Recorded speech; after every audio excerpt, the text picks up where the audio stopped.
అందరికీ నమస్కారం. నేను డాక్టర్ తుమ్మల రాజశేఖర్ రెడ్డి, కడప. శ్రీ సాయి లీలాతత్వంలో నుంచి కొన్ని విషయాలను చెప్పదలుచుకున్నాను.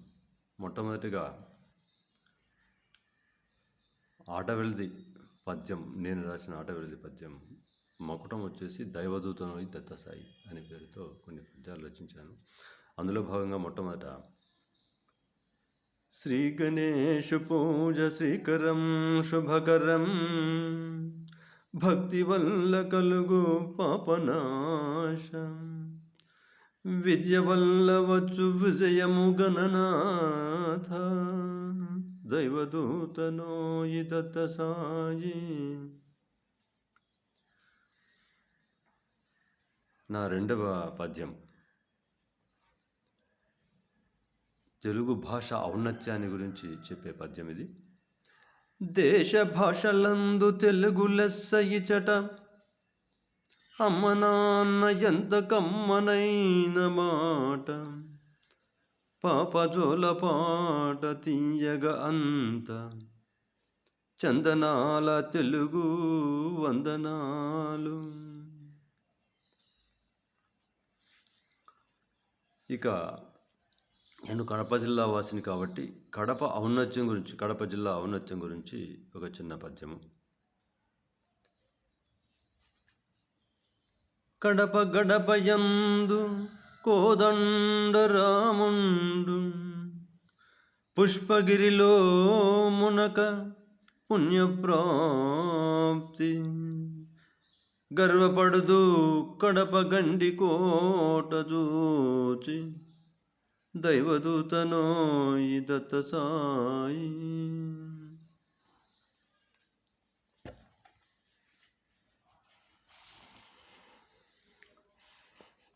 ఇక సాయిబాబా గురించి సంక్షిప్తంగా, అలనాడు అత్రి అనే మహర్షి తపో మహిమ చేత 3 విధములైన తాపాలను తొలగించుకొని అత్రి అయ్యాడు. ఆయన కామక్రోధాది దుర్గుణాలన్నింటికీ మూలమైన అనసూయను జయించి అనసూయాపతి అయ్యాడు. అందుకు మెచ్చిన భగవంతుడు అతనికి త్రిమూర్తి స్వరూపంగా జన్మించిన పురాణ పురుషుడే దత్తాత్రేయుడు. ఈయనను సద్గురువుకు అస్సలు సిసలైన నిర్వచనంగా చెప్పవచ్చు. ఈయన తదుపరి అవతారాలైన శ్రీపాదవల్లభుడు, శ్రీ నృసింహ సరస్వతి, అక్కల్కోట మహారాజ్, తదనంతరం శ్రీ సాయిబాబా దత్తావతారాలుగా ఎన్నో నిదర్శనాలు చూపించారు. శివ అంశతో పుట్టిన శ్రీ సాయి బాలుడుగా ఆది భౌతిక, ఆధ్యాత్మిక, ప్రాకృతిక, శారీరక జ్ఞానాలను క్షుణ్ణంగా అవగాహన చేసుకున్నాడు. పంచభూతముల తత్వాలను, అష్టదిక్కుల యొక్క అవసరాలను అనుభవపూర్వకంగా తెలుసుకోగలిగాడు. ఈ చరాచర సృష్టికి మూలమైన దివ్యశక్తిని దర్శించగలుగుతున్నాడు. శరీరంలో గల ప్రాణం, మనస్సు, బుద్ధి, అహంకారం వీటి అస్తిత్వాలను గుర్తించగలిగాడు. ఇంద్రియాలకు వీటికి గల సంబంధాన్ని పూర్తిగా గ్రహించి దేనితో దేన్ని అరికట్టాలో, శరీరంలో గల దివ్యశక్తిని ఎలా అదుపులో ఉంచి ఆజ్ఞాపించాలో నేర్చుకున్నాడు. కళ్ళల్లో దివ్య తేజస్సు, మాటలో స్థిరత్వం, ఆలోచనలో నిశ్చలత్వం, పూర్ణత్వం నుండి మనస్సులో ఆత్మవిశ్వాసం తొణికిసలాడేది. ఆ బాలునిలో సాక్షాత్తు కైలాసవాసుడైన ఆ పరమశివునికే గురువుగా, రక్షకుడుగా, సహాయకుడుగా, తల్లిగా, తండ్రిగా, సర్వస్వంగా ఆ వెంకూస జీవితం ధన్యం.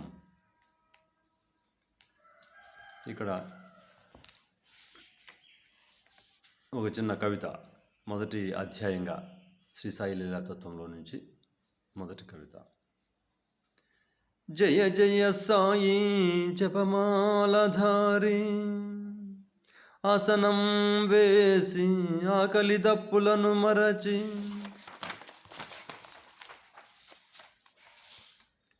దీపం ధూపం ధ్యానంతో అదే శ్వాస అదే ధ్యాస అదే లోకం అదే స్వర్గంతో కామం క్రోధం లోభం మోహం మదం ఆశ్చర్యం అన్నింటినీ జయించి జ్ఞానం విజ్ఞానం బ్రహ్మజ్ఞానాలను ఆర్జించి మనస్సును బుద్ధిని సమం చేసి సిద్ధిని పొంది ప్రజ్వలింపచేశాడు అఖండ జ్యోతిని.